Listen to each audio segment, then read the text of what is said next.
Formed in 1975, English heavy metal band Iron Maiden have unquestionably cemented their status as one of the genre's most iconic bands, but the group's nearly 50-year career has seen its members go through numerous struggles, controversies, and even death. Here are some of the tragedies behind Iron Maiden. Frontman Bruce Dickinson's parents were just teenagers when he was accidentally conceived, and the pregnancy rushed the young couple into marriage. Bruce was raised by his grandparents until he was 6 years old and was constantly moving to new cities. Because of this, he was unable to make close friends, nor did he build any real attachment to his parents during his youth. Bruce even came to deeply resent his younger sister, who, unlike him, was a planned pregnancy. By the time Bruce was 13, he was sent away to boarding school where he was subjected to bullying and sadistic corporal punishment. In his 2017 autobiography, Dickinson would aim for his former educators, saying, "These people should be locked up. They shouldn't be in charge of adolescent children."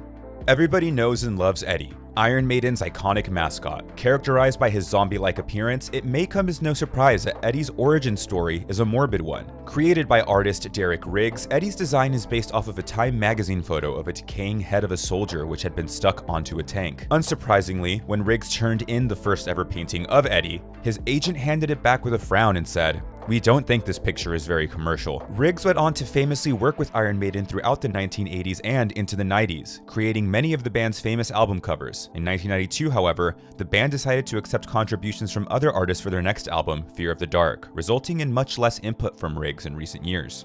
The cover art for Iron Maiden's second ever single, Sanctuary, caused controversy for the band as it depicted their mascot Eddie wielding a knife while crouching over the corpse of then-sitting British Prime Minister Margaret Thatcher. The single would immediately gain the attention of the press, with the Daily Mirror running a story under the headline, "It's Murder." The Daily Record also published an article which deemed the cover horrific, as well as included interviews with young Scottish conservatives who criticized the artwork of being, quote, "in very bad taste." Band manager Rod Smallwood would describe the album's artwork as, quote, "tongue-in-cheek," citing the fact that Margaret Thatcher had been given the nickname of the Iron Maiden, which supposedly greatly offended Eddie and made him lash out.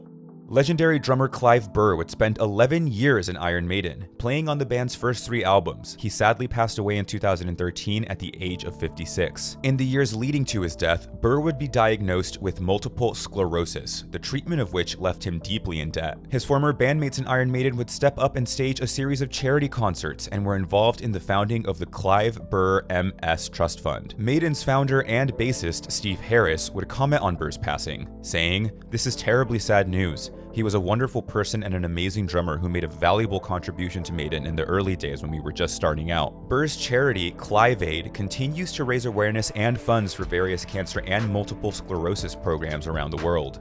By 1981, Iron Maiden's original lead vocalist Paul Di'Anno was demonstrating increasingly self-destructive behavior, particularly due to his drug usage. "I was just going for it non-stop, 24 hours a day, every day," said Di'Anno.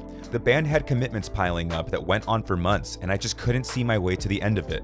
I knew I'd never last a whole tour." Di'Anno would be dismissed after a meeting with the band as well as manager Rod Smallwood. In Di'Anno's words, quote, "It's like having Mussolini and Adolf Hitler run your band, because it is Rod Smallwood and Steve Harris and that's it." At the time of his dismissal, Di'Anno was paid out by Smallwood and does not receive royalties on any Iron Maiden songs today.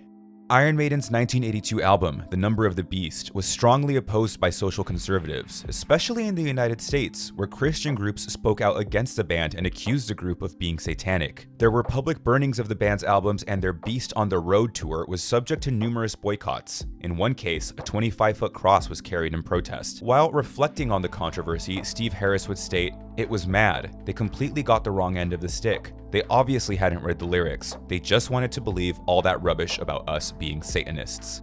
At the end of 2014, vocalist Bruce Dickinson visited his doctor for a routine checkup, which would reveal a small, cancerous tumor at the back of his tongue. Though the band had just completed the recording of their 16th studio album, The Book of Souls, the release and subsequent touring for this album would be delayed due to Bruce's diagnosis. Thankfully, the tumor was discovered in its early stages, and in 2015, Dickinson underwent 7 weeks of chemotherapy and radiation therapy.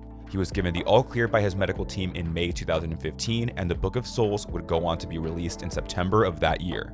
In order for the band to perform in countries which were previously deemed logistically unreachable, Iron Maiden commissioned a Boeing 757 as their own private transport. The aircraft, affectionately named Ed Force One, would be famously piloted by lead singer Bruce Dickinson, who was also a commercial airline pilot. Ed Force One would travel across 6 continents, 21 countries, and fly nearly 100,000 kilometers with Dickinson as captain, which made it all the more heartbreaking when in January 2022, Bruce would reveal that he would no longer be piloting the iconic aircraft. Both the Federal Aviation Administration as well as the International Civil Aviation Organization have forced retirement rules in place that ban pilots from flying commercial aircraft past the age of 65. With Bruce turning 64 that year, it only made sense for him to bow out of his famous captain duties. Lead singer Bruce Dickinson would marry his second wife, Paddy, in 1990, and the two would go on to have 3 children together.